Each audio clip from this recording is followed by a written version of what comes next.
E aí, coloradagem? Estamos aqui para mais um de Fora da Área. Eu sou Luiz Ramires. E eu sou o César Oliveira, mais um de Fora da Área nesse glorioso canal do Povo do Clube, hein, Ramires? Baita canal. Baita canal, tem muita coisa boa aí. Vamos aproveitar e vamos falar um pouquinho do Merchan, né? Vamos, vamos. Tem Ó, o meu programa lá que eu faço depois dos jogos, com a resenha dos jogos. Tem o Voz da Torcida, que acontece logo depois do jogo. Acabou, tem o Voz da Torcida lá para a galera ir lá comentar e participar. Tem o grande sucesso do canal, que é os listões do Josué, né? o Josué tá bombando, né? Tá Tá ele, bombando no parece. canal. Tem o É, pré-jogo, tem o pré-jogo também. não, tem de Então, tudo ali, mas tem. antes da gente seguir com o Merchan, a gente podia apresentar o nosso convidado, né? A questão de educação, né, Ramires? É Claro, dois claro. fogos Não, aqui. assim, é que eu ia emendar, né? Eu ia emendar e dizer Tu que o ia? nosso convidado foi o Hum, apresentador do último Voz da Torcida. Foi ele o MC, né? O mestre de cerimônias do último Voz da isso aí. Torcida, o O Nicolas. glorioso Portinho tá no departamento médico, mas parece que está se recuperando.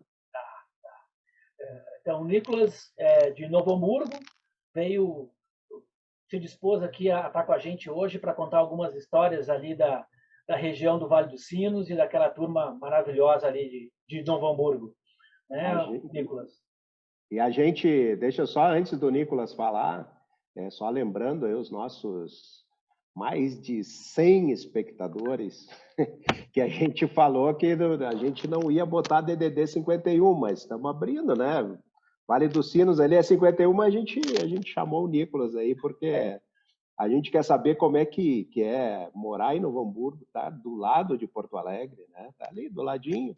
E, no entanto, tu tá fora, tu tá numa outra cidade. Como é que é a vida de Colorado aí, Nicolas? Tudo bem? Tudo bem, obrigado pelo convite. Boa noite, primeiramente. Morar em Novo Hamburgo é morar como qualquer outra cidade grande, né, da região metropolitana. Tem coisas boas, tem seus problemas. Novo Hamburgo já foi uma cidade próspera, hoje não é tanto, né? É uma cidade que mantém suas desigualdades sociais, né? Como qualquer cidade, como Porto Alegre, Canoas, mas que tem uma facilidade, né? Que é chegar mais rápido nos jogos. Tem o trem aí agora que facilita a vida, a maioria ainda vai de carro, mas o trem facilitou bastante chegar até o Beira-Rio, né? Conseguir ir nos jogos. Antes era muito difícil, quase impossível, assim, principalmente para quem trabalhador assalariado, ganha pouco, era complicado de chegar ao Beira-Rio, né? Eu no século passado eu estudava aí na Unicinos, né? Me formei em jornalismo na Unicinos, é. E, pô, aquela federal ali ninguém merece, cara. E aí, quando tinha jogo, ainda o negócio piorava. Tu lembra, Ramires? Sim, Bom, tu morava em Porto Alegre, né, cara? mas uma coisa tu não sabe, Ah, eu trabalhei 3 anos na região ali de São Leopoldo, trabalhei na agência da Caixa, lá em Esteio, da agência da Caixa em Sapucaia, fiz um trabalho lá em Novo Hamburgo também, uma época. hum, Então, cara, tive 3 anos, né, frequentando aquele caminho ali também e vivi esses momentos de aperto, principalmente no jogo do Inter, louco para sair da pá, agência tá para louco. vir para ir para o Beira Ficava, Rio, né? Então, mas realmente tá do era lado, complicado. mas tem os seus obstáculos, né, Nicolas? Tem bastante. Eu que estudo na Unicinos ainda, o trânsito ali, 6h30, 7 horas, é complicado, complicado. A É, gente leva uma pois hora é. para fazer 1 quilômetro, 2 quilômetros, 3 quilômetros às vezes, porque ainda é um trânsito complicado mesmo. E em dia de jogo nem se fala, quarta-feira é mais fácil largar o carro em casa, ir de trem, ir de uma outra forma, porque é complicado. Ei, Nicolas, agora tu falando aí de trem, ir para o Beira-Rio, essas coisas, tu é do consulado aí em Novo Hamburgo, né? Nem todo mundo pode ir para o Beira-Rio, né? A galera deve se reunir, ver jogo. Como é que o pessoal... Aqui em Brasília a gente tem a nossa dinâmica. A gente falou a semana passada com o Peralta no Rio de Janeiro, tem o ponto deles lá. E aí, como é que faz, cara? Do lado de Porto Alegre, onde é que vê jogo aí em Novo Hamburgo? Então, aqui em Novo Hamburgo, o consulado, que é tocado pelo Duda, né? Também é conselheiro pelo povo do clube. Ele que organiza, de fato, a gente não tem um lugar fixo, mas acaba que sempre tem algum lugar para olhar os jogos. Antes da pandemia, eu tive presente em alguns eventos, não conseguia ir em todos devido à faculdade mesmo, mas acaba que agora na pandemia, né, não conseguimos se reunir com tanta gente, enfim. Porém, no último jogo agora contra o Flamengo, a gente conseguiu fechar um restaurante, onde cada um na sua mesa, poucas pessoas. A gente conseguiu organizar uma forma de todo mundo olhar minimamente seguro, né? Porque com a pandemia é complicado grandes aglomerações. Vocês têm um ponto Ramires, só pegar um gancho aqui, depois tu vem e bate de fora da área. O Nicolas falou desse restaurante aí, e eu sei de uma história que o teu avô te levava aí para ver jogo do Inter, o teu pai. Como é que é essa história, cara? Na verdade não era para olhar jogos, até acabava olhando os vocês iam jogos. ali, né? Isso. Isso. Eu trabalhava perto desse restaurante e o meu avô morava sozinho num apartamento próximo, então quase todo dia a gente almoçava lá, né? E daí foi isso que eu contei no último Voz da Torcida, que tem duas coisas que eu falei na Voz da Torcida dele, né? A primeira é que antes de começar a Série B, quando o Inter teve a infelicidade de ser rebaixado, ele me disse que ele não ia conseguir, não ia aguentar ver o Inter jogar a Série B, né? Isso eu contei numa das lives do Voz da Torcida. E ele disse que o maior sonho dele, um dos maiores sonhos dele como colorado, era ver o Inter ganhar outro campeonato brasileiro. E aconteceu que, acho que 2 ou 3 semanas antes de começar a Série B, ele veio a falecer. Né? E me marcou muito essa questão dele falar: eu não vou conseguir ver o Inter jogar a Série B. Parece que era aquela coisa de predestinação, de saber o que ia acontecer, né? E quando o consulado se organizou para ver o jogo contra o Flamengo, que poderia ser o último, né, com o Inter campeão do Campeonato Brasileiro, eles escolheram o restaurante ali sem eu saber, né? E foi naquele restaurante a última vez que eu falei com ele, a última vez que eu vi ele em vida foi exatamente no restaurante. Então, para mim foi muito marcante, assim, porque desde que ele faleceu, eu acho que eu fui uma vez lá e não tinha ido mais. As coisas que marcam a gente pessoalmente, né? E quando eu fui lá olhar o jogo contra o Flamengo, assim, até me emocionei um pouco, né? A gente lembra, enfim, da família, dele principalmente, né? Que querendo ou não, eu sou colorado, eu sempre digo por culpa dele, né? Por influência dele. Então, para mim foi muito marcante ver o jogo lá. E são coisas pequenas, né? Mas que marcam a gente. Eu sempre falo que o futebol não é só o jogo, né? Não é só os 90 minutos. Eu acho que a parte mais interessante do futebol tá fora dos 90 minutos, inclusive, apesar dos 90 minutos serem importantes. Olha o cara da sociologia falando aí. Porque a gente encontra muita história boa, né? A gente conhece muita história. Tem um Grenal que o Inter jogou no Gauchão, acho que foi em 2018, e eu trabalhava em Novo Hamburgo e aconteceu que deu algum problema no site do Inter para comprar ingresso, que já é meio comum, né? Mas deu um problema lá na época e só estavam vendendo o ingresso pessoalmente. Eu disse, eu tenho que ir nesse Grenal. Eu queria muito ir. Só que eu não poderia sair do meu emprego. E daí aconteceu que eu tinha o horário do almoço, eu disse, eu vou até Porto Alegre comprar. Fui até Porto Alegre, cheguei no Beira-Rio, uma fila enorme. Eu saí de lá, eram 4 horas da tarde. Quase perdi o emprego por culpa disso. Mas consegui o ingresso. E lá eu fiz amizade com muita gente na fila. É incrível como a gente faz amizade com as pessoas com uma facilidade dentro do estádio e com uma naturalidade que a gente não faz em outro lugar, né? A sociedade, querendo ou não, ela está muito dividida e o futebol serve para agregar. É por isso que eu gosto. Colorado é gente boa, né? Colorado é gente boa. A grande maioria sempre tem um chato. Mais ou menos. Nós temos umas malas aqui, viu, Nicolas, que eu vou te contar, cara. Mas vamos falar de coisa boa, César. Vai lá, Ramires. Era o que se vocês têm algum bar fixo aí, algum lugar fixo que vocês assistem os jogos, principalmente antes da pandemia, né? Agora com a pandemia tá meio tumultuada essa coisa. Mas vocês tinham algum lugar que, é ali o point dos Colorados em Novo Hamburgo. Todo mundo sabia onde é, ou coisa assim, ou vocês ficavam de nômades, né, indo de um lugar para o outro? Como é que é o esquema aí em Novo Hamburgo? Então, teve uma época que foi em alguns bares, mas, como eu disse, Novo Hamburgo é uma cidade bem estável. Então, começou num bar que veio a fechar, foi para outro bar que fechou também. Então, é meio nômade, né? É meio nômade onde a gente consegue olhar os jogos.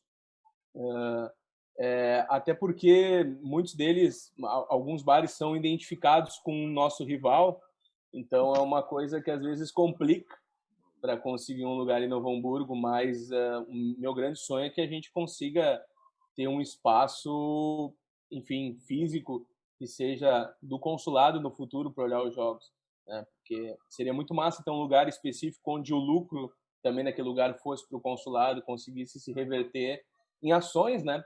Assim como a gente já viu algumas torcidas organizadas e outros movimentos do Inter que há pouco tempo atrás tinham sede na região do Vale dos Sinos, né?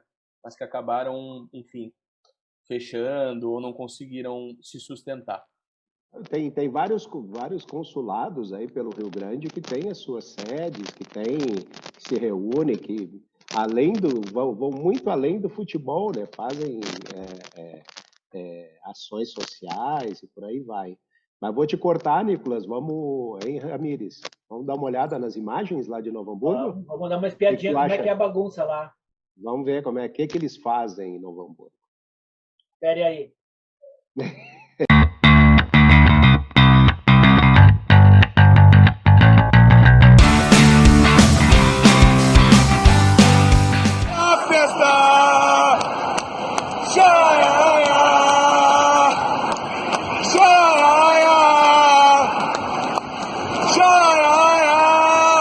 Você me deixa doido!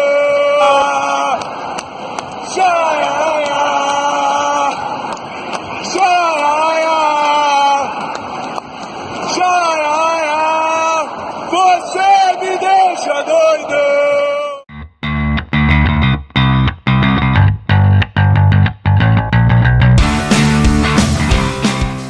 E aí, curtiram?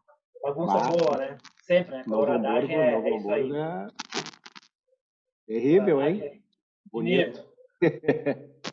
Mas, ô Nicolas, tô sabendo que, além de um apaixonado pelo futebol, tu também é um estudioso aí. Conta essa história da sociologia e dá uma palhinha para nós aí do que está acontecendo. Isso aí. Enfim, sou estudante de sociologia na Unicinos, estou na graduação, já no último ano, mas pretendo continuar depois na parte do mestrado e do doutorado, pesquisando exatamente a área da sociologia do futebol. Quando eu entrei na universidade, tinha 2 campos que eu sempre pensei em pesquisar. Um deles era a sociologia da educação, mas que é um campo que eu acabei saindo por ele estar saturado. Saturado no sentido de ter muitas pessoas produzindo sobre.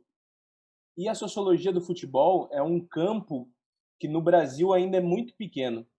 Apesar da gente ter grandes núcleos de pesquisa de sociologia do futebol, como na Universidade Federal Fluminense, no Rio de Janeiro, como a gente tem também na UFSCar, que é a Universidade Federal de São Carlos, e na Universidade de Viçosa, em Minas Gerais, que daí já é mais para o curso da educação física do que das humanidades, ainda existe poucos estudos para entender a relação do futebol com a sociedade, dos clubes com a política institucional, as mudanças que acontecem nos torcedores de tempos em tempos. E quando eu fui escolher meu tema do TCC, que eu falei para vocês, que é a mudança do perfil torcedor dentro dos estádios depois da Copa de 2014 em Porto Alegre, eu escolhi esse tema porque, pasmem, não existia nenhum trabalho dentro da literatura, da sociologia, da humanidades no Brasil produzidos sobre isso.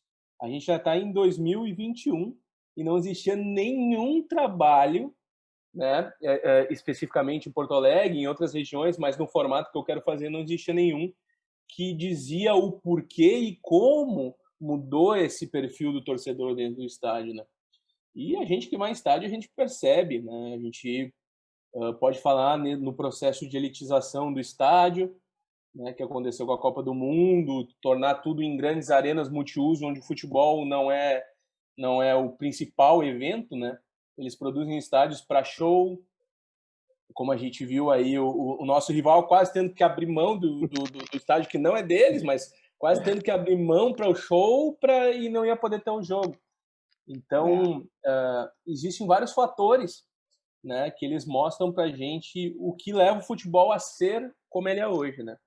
E é isso que eu venho estudando e acho muito interessante de produzir, porque os nossos países vizinhos são gigantescos nessa produção, né?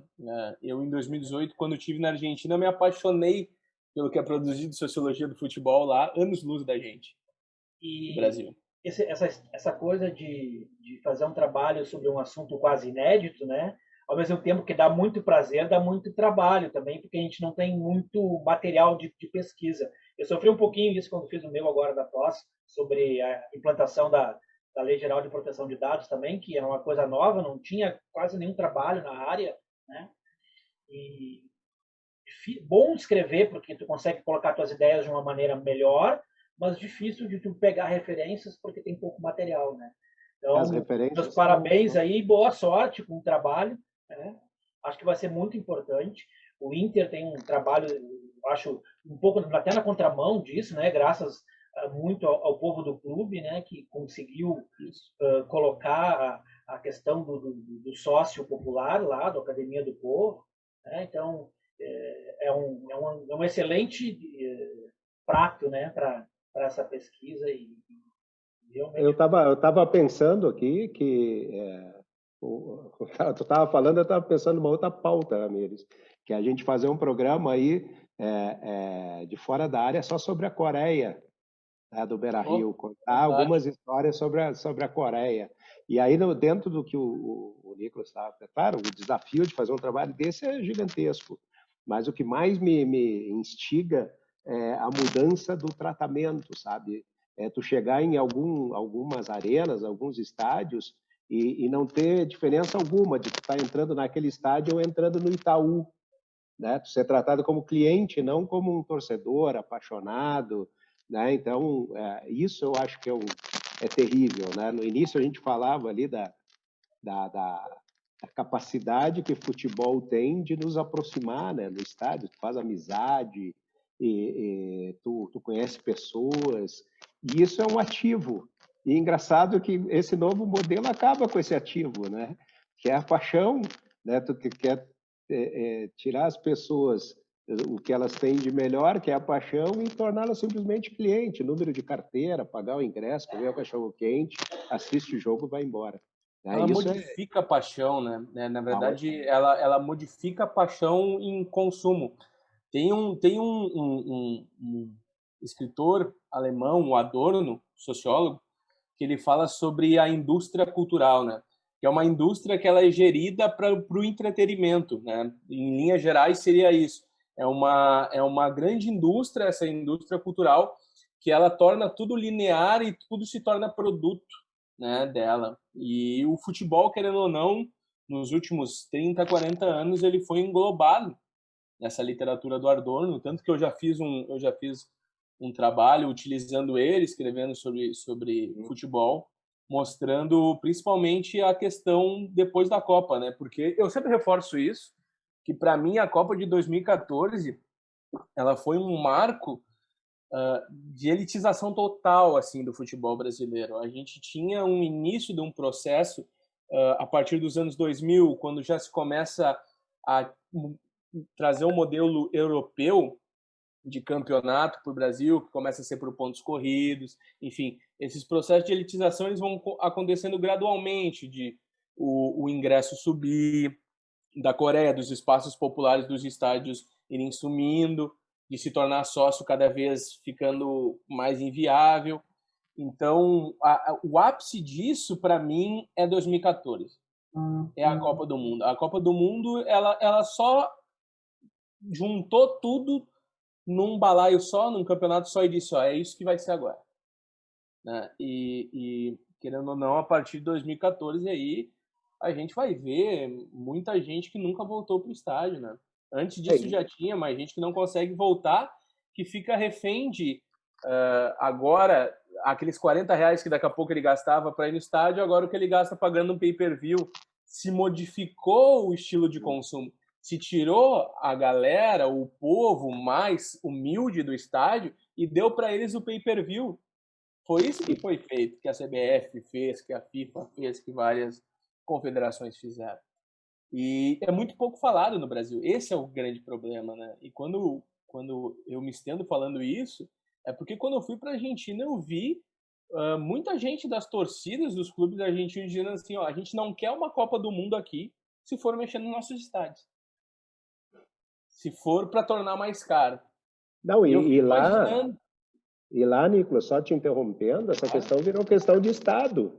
Vocês lembram da Cristina Kirchner lá que os canais iriam vender o pay-per-view e ela interviu e disse, não, futebol é coisa do povo. E na época, se eu não me engano, foi canal aberto para todo mundo, né? E isso, o Estado tem essa preocupação, né, de manter vivo essa tradição popular do futebol.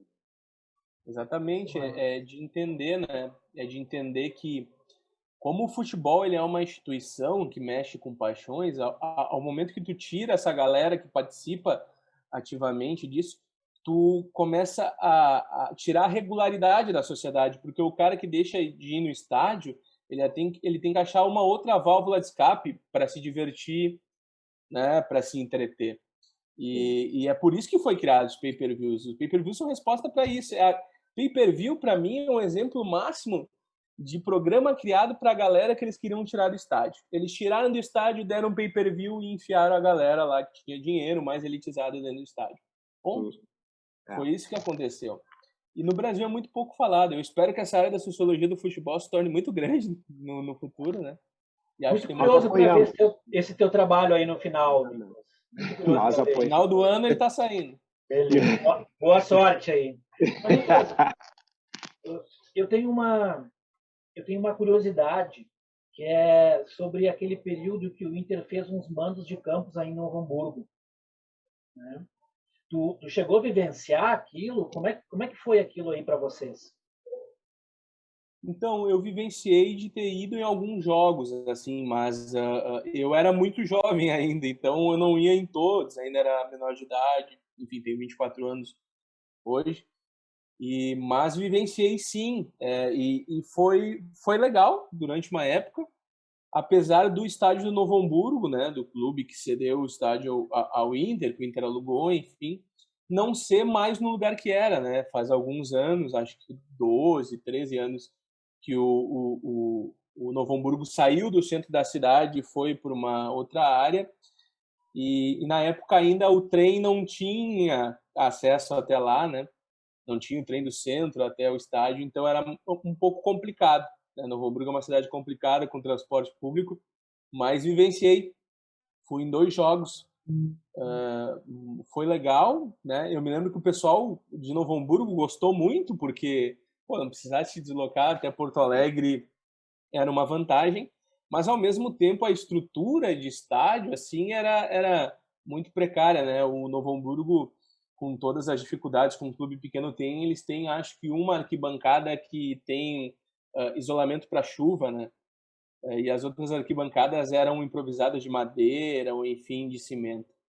Era o Santa Rosa, né? Santa Rosa, o nome do estádio?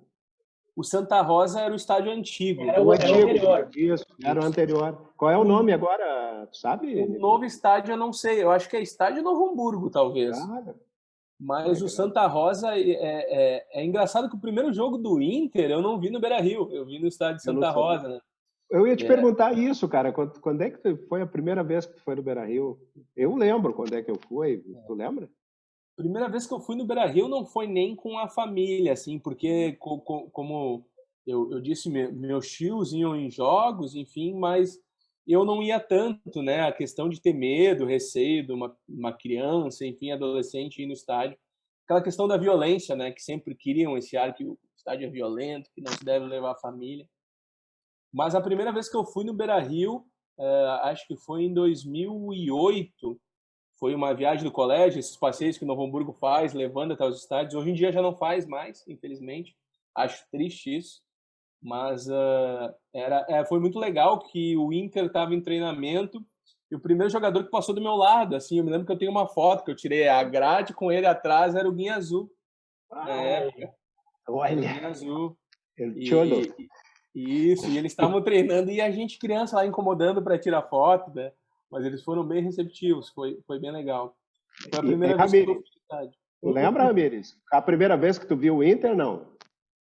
Cara, eu não lembro a primeira vez que eu vi o Inter, assim.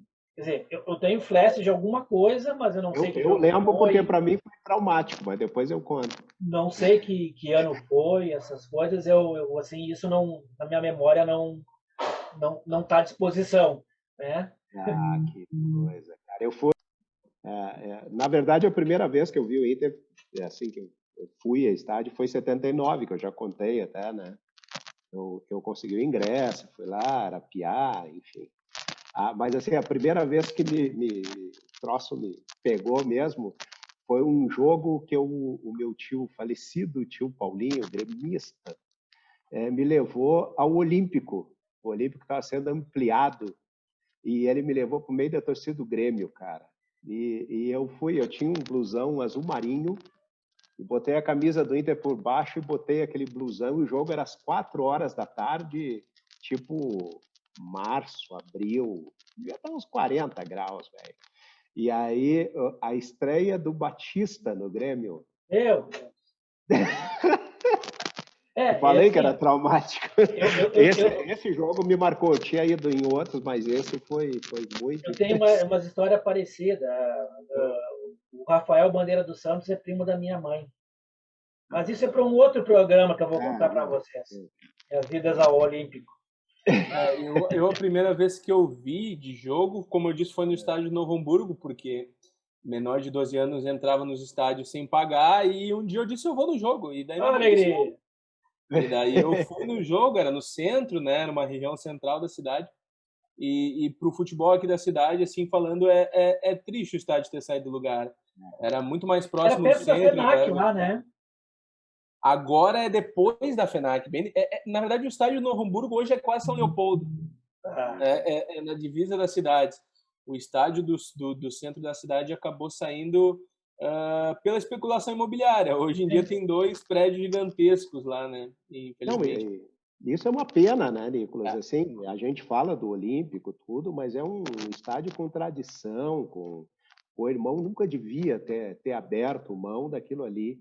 Porque aquilo ali é a história do futebol, cara. Né? Por mais rivalidade que a gente tenha, é a história do futebol. Quantas alegrias eu tive ali dentro, quantos grenais eu assisti no Olímpico, né? Quantas tristezas eu tive ali. Então, E tem um pessoal que depois, quando troca os estádios, né, eles deixam de ir. Eu me lembro de muitos senhores velhinhos do bairro ali da Vila Rosa que eles eram muito fiéis a Novo Hamburgo, pagavam sociedade, tinham tudo que tu imaginar, camiseta, bermuda, almofadinha, e quando o estádio saiu do bairro, eles não foram mais, eles se sentiram traídos, assim, de fato, né? Enfim, tem toda essa problemática, né? E daí eu acho que tem outro assunto, né, acabando, é a questão de alguns conselheiros do Inter tá defendendo essa construção de 2 prédios ao lado do Beira-Rio, que para mim é uma coisa fora da realidade e descabível, né? Porque isso vai mexer com toda a estrutura do estádio, né? Por enquanto que a gente deveria estar defendendo o Parque Gigante, que já deveria estar pronto. Não tem o menor sentido. PT de Guaíba e outras coisas, né? Muito mais importantes do que esses 2 prédios. Não, e além do que, arrebenta com o plano diretor da cidade. Eu vi alguns esboços lá, uma coisa horrorosa. Não tem o menor sentido fazer aquilo. São esses braços, né? Que é o que eu venho falando aí para vocês da elitização do futebol. E o maior deles, para mim, é esses projetos que existem, né? Sobre o Gigantinho. Pô, a gente já teve o maior clube de futsal do mundo. Escuta o que eu tô dizendo, a gente já teve o maior clube de futsal do mundo durante anos. do Barcelona. Isso, e hoje a gente não tem mais. Sabe? Saindo um pouco do Brasil. No Gigantinho. Então, são coisas que deveriam voltar e por isso que eu acho que o povo do clube vem fazendo um trabalho essencial para que se volte com isso, para que as pessoas olhem que o futebol, né, e acho que aos poucos o pessoal está entendendo com esses problemas dos clubes, de dívidas, enfim, que não adianta só ir para o estádio olhar o jogo. Se tu não participar ativamente da vida do clube, não tentar te engajar, vai ter outras pessoas que vão fazer. E essas outras pessoas que vão fazer, normalmente é gente milionária, dono de empresa que tem interesse por trás. Então, cada vez mais a gente tem que tirar esse pessoal da arquibancada, que às vezes é muito bom, muito politizado, uma galera militante, fazer eles vir para o futebol, né? Entender que o futebol é sim importante para a sociedade. E aquela coisa, né, como tu falou, Nicolas, se os bons não ocuparem os espaços, os ruins vão estar lá. Exatamente. Em Mas política... então, gente, desculpe, pessoal, tá muito bom o papo, mas... Cortou, Mendes. Como assim? Então vai lá, diz a célebre frase aí. Tá na hora de... Tá na hora de encerrar nossa conversa de hoje. Na hora de fechar o boteco. Como diz o nosso amigo César, né? Na hora de fechar o boteco, queria agradecer muito aí ao Nicolas do Prá, que estava aqui com a gente, nesses minutos aqui de programa, contribuindo com não só as histórias lá de Novo Hamburgo, as questões lá de Novo Hamburgo, mas também a questão da sociologia, que para nós aqui é bem importante. A gente vai ficar guardando esse trabalho dele aí, né, César? Vamos guardar o trabalho e é importante as pessoas produzirem sobre futebol, principalmente sobre as pessoas, né, do futebol, sobre o torcedor, sobre a torcedora, né, não sobre clube-empresa, sobre essa cantilena que nos enchem os ouvidos e que não leva a nada, entende? Não leva a nada a não ser a privatização da paixão e do sonho das pessoas. Tá? Grande. Vou esperar também esse trabalho aí, Nicolas. Valeu. Pode encerrar aí com teu boa noite para as gurias e para as gurias coloradas. Agradeço pelo convite. É sempre bom falar de futebol e é aquilo. Eu sempre digo que eu sou um entusiasta da sociologia do futebol. Onde me der espaço para falar sobre isso, vou estar falando. Acho que a gente tem que produzir conteúdo sim. Acho que produzindo a gente vai mudar esse cenário do futebol. E espero que no futuro a gente tenha sociólogos, pessoas das humanidades vinculadas a esses estudos, comandando clubes, daqui a pouco comandando a CBF, que a gente consiga tirar cada vez mais esses empresários aí megalomaníacos do futebol, que a gente sabe que existe. E vamos para cima. Esse trabalho está saindo no final do ano e tem tanta gente já esperando que acho que vai virar um mini livro aí, né? Olha aí. Vai virar um conteúdo bom. Mas é isso. Vamos para cima. Obrigado pelo convite. Obrigado ao povo do clube por ter me acolhido também, né? Participando agora ativamente do movimento. Muito legal estar aprendendo com vocês e podendo também falar um pouco sobre o que eu venho pesquisando já há algum tempo. Valeu, boa noite. Legal. Então, até a próxima, né, Ramires? Até a próxima, Semana pessoal. que vem tem mais. Valeu. Valeu. Show.